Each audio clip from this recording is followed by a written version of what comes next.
kwetu sisi. Hilo tumeshaliwekea dhamira kabisa.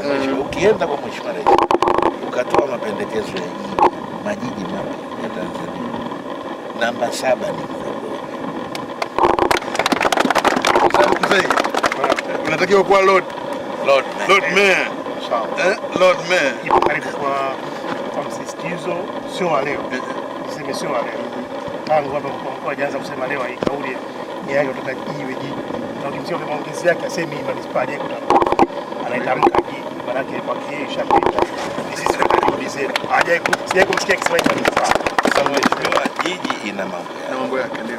Kwa kwanza ni mapato. Nimewasihi wenzangu. Wakifika 18 bilioni 20 bilioni watakuwa wanashindana na baadhi ya majiji kwa sababu na sisi Mheshimiwa Mwenyekiti Mheshimiwa Waziri tukikazana kwenye mapato tukajifunga pale na tukawa na vitu kama hivi, kwa hakika tunalenga kabisa kwenda sasa hivi tuko kwenye 14 lakini tunalenga kabisa kwenye 18 20. Wewe ni uhakika mwakani tuwapige 15% more. Kwa Mheshimiwa wewe 15% more. Ndio. Mheshimiwa wewe anza kuweka malengo ya 15% kwenye barua yako unayomwandikia Mheshimiwa Rais. Basi sema Mheshimiwa Rais, maombi ya kwa majiji pamoja na huyu, lakini kwanza Morogoro alafu ndio anafuata hapo.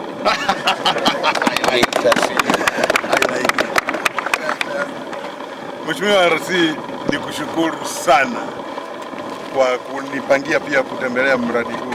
Mimi niseme katika vitu vyote ambavyo nimefarijika na hii nitaitumia, itakuwa ni modo yangu ya kutosema na kujalinda, ili watu wasije wakasafisha mitaro, kwa sababu waziri anakuja tukute mambo yalivyo kama yalivyo siku zote.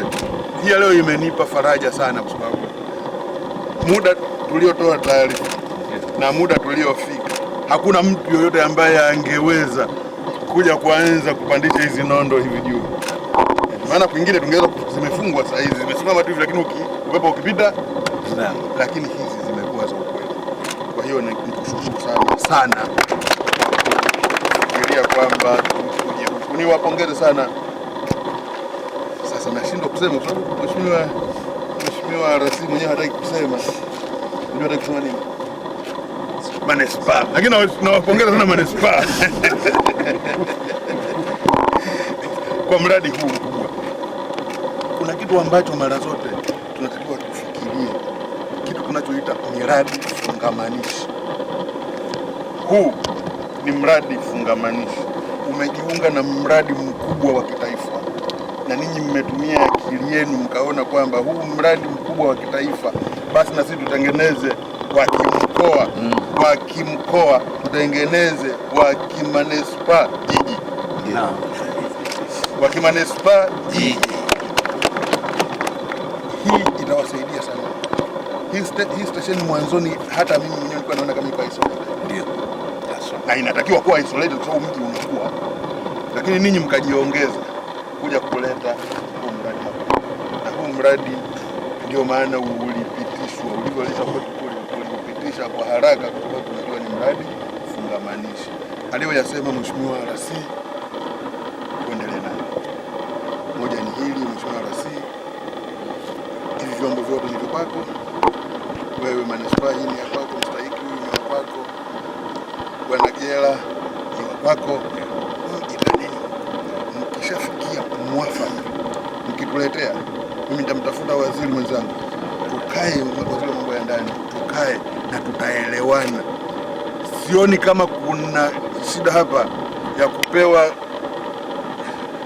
ekari 40 hapa alafu sisi tukatoa 100 kule. Sioni kama kuna mtu anaweza kulikataa hiyo. Kwa hiyo njoni na hiyo tupatia, tutakaa na mheshimiwa waziri mwenzangu, kaka yangu Katabi, tuone namna ya kusikia. Nimeona mchoro pale, kama mchoro utatokea vile ulivyo, nadhani itakuwa ni jambo jemba na ni kitu standard. Mmeona standard ya pale ya kimataifa ile, si mnaiona ile?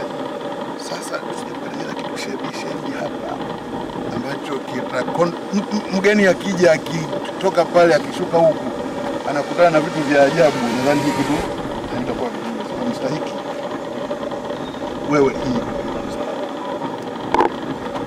wangu wa tactic sawa, wako kwangu, lakini hii iko kwenye manispaa ya pita kila siku kuhakikisha kwamba quality tunayoitaka inashabihiana na ile